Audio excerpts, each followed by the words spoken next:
The Golden State Warriors are on the brink of a massive transformation. With Stephen Curry nearing the twilight of his career, questions are swirling about the team's future. But amid the chaos, one name has resurfaced: Giannis Antetokounmpo. The Warriors have reportedly had their eyes on him for years, and now they might be preparing to go all in. But what triggered this sense of urgency? Why has Jonathan Kuminga, once hailed as the future, become an expendable asset? And can the Warriors still chase one last championship run? Let's dive deep into the unraveling of the Warriors' current timeline, the tensions surrounding Kuminga, and the bold vision to bring Giannis to the Bay Area. Chapter 1. What happened to playoff Jimmy? The postseason exposed more than just cracks in the Warriors' roster. It reignited debates about stars underperforming when it mattered most. Jimmy Butler, acquired with championship hopes, struggled significantly. In a must-win game, he took only 11 shots across 42 minutes. In Game 4, that number dropped to just 9. It was a far cry from the version of Jimmy who once dropped 56 points on the top-seeded Milwaukee Bucks and carried an 8th seed to the NBA Finals. That version of Jimmy was nowhere to be seen.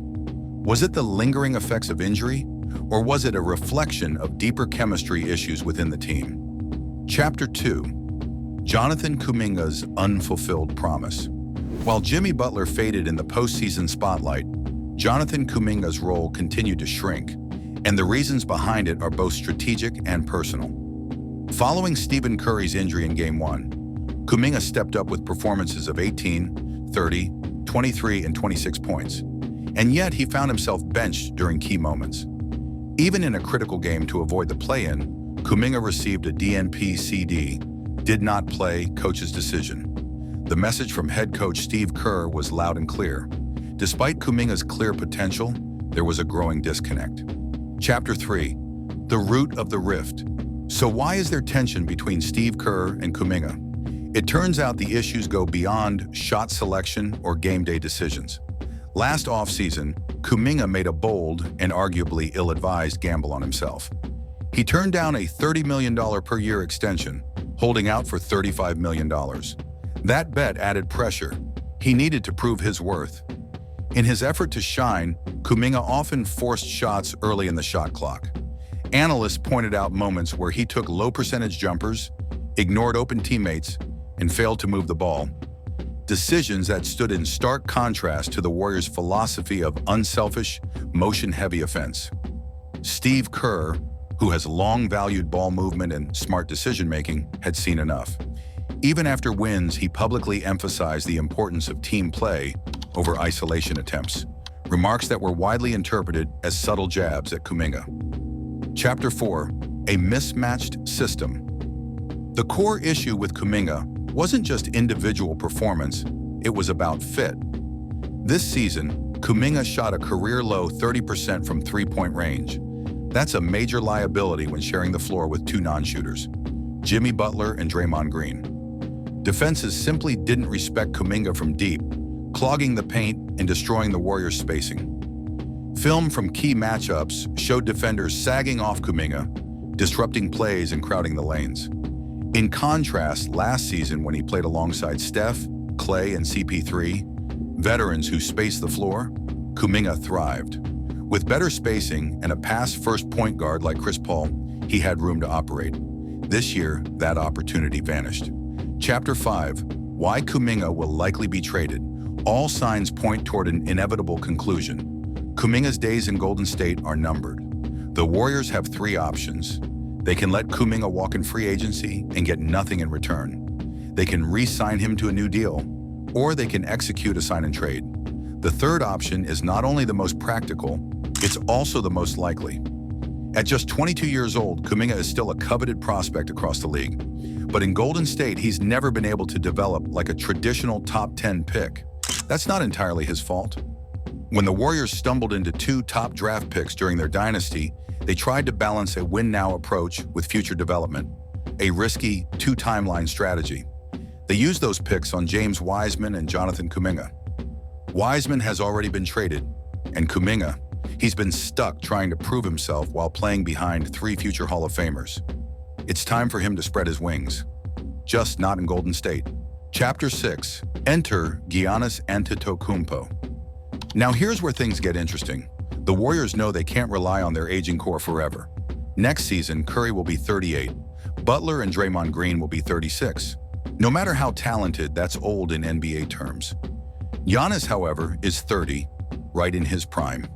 If the Warriors want to remain contenders, they need an infusion of elite talent. They need a generational player to transition into the post-Curry era. They need Giannis. While reports suggest the Warriors aren't currently leading the Giannis sweepstakes, that doesn't mean they're out. The right deal could put them back in contention, especially if Kuminga is included as a centerpiece in a trade package. Chapter 7. The numbers game. To acquire Giannis, the Warriors would have to part ways with a big contract. The most likely candidates? Jimmy Butler or Draymond Green. But moving Jimmy would be controversial. He was just acquired months ago, and while his performance dipped, he played through injuries and showed flashes of brilliance. Alongside a healthy Curry, the Warriors went 23-7 with Butler and even beat the second-seeded Rockets. Still, to make the math work, one of the big contracts has to go. Chapter 8. Giannis and Steph. A dream duo? There's another factor working in the Warriors' favor. Mutual admiration. Giannis has long expressed his respect for Steph Curry. During All-Star games, he's consistently chosen Steph as his first pick. After the Warriors' 2022 championship, Giannis openly praised Steph as the best player in the world. Steph responded in kind. That's not just fanfare, it's chemistry waiting to happen. The last time a star of Giannis's caliber forced a move like this was Anthony Davis in 2019. Despite other teams offering better trade packages, Davis ended up with LeBron James in Los Angeles, because that's where he wanted to be. If Giannis signals he wants to play with Steph, the Warriors will do whatever it takes. Chapter 9. Obstacles and competition. The Warriors aren't the only team eyeing Giannis. Franchises like the Houston Rockets, San Antonio Spurs, and Brooklyn Nets are all armed with young talent and high draft picks. They can outbid the Warriors on paper, but the NBA isn't always about paper. It's about relationships, preferences, and player power. That's the variable Golden State is betting on. If Giannis is willing to make noise and hint at a preferred destination, much like AD did with the Lakers, the Warriors suddenly become viable players, even if they don't have the best offer on the table. Chapter 10. The end of an era or a new beginning? One thing is clear, the Warriors are at a crossroads. They can't run it back with the same aging roster and expect different results. The time for difficult decisions is now. Whether it's parting ways with Kuminga, moving on from Butler, or gambling on one last run with Giannis and Steph, something has to give. Jonathan Kuminga was never supposed to carry this team. He was a product of a flawed experiment, trying to build for the future while clinging to the past. Now that experiment is over, and what comes next could reshape the NBA. Will the Warriors actually land Giannis Antetokounmpo? Can they give Steph Curry one final shot at glory? Or will this dynasty fade away, just like all the others before it? Only time will tell. But one thing's for sure, the next move the Warriors make could define the next decade of basketball.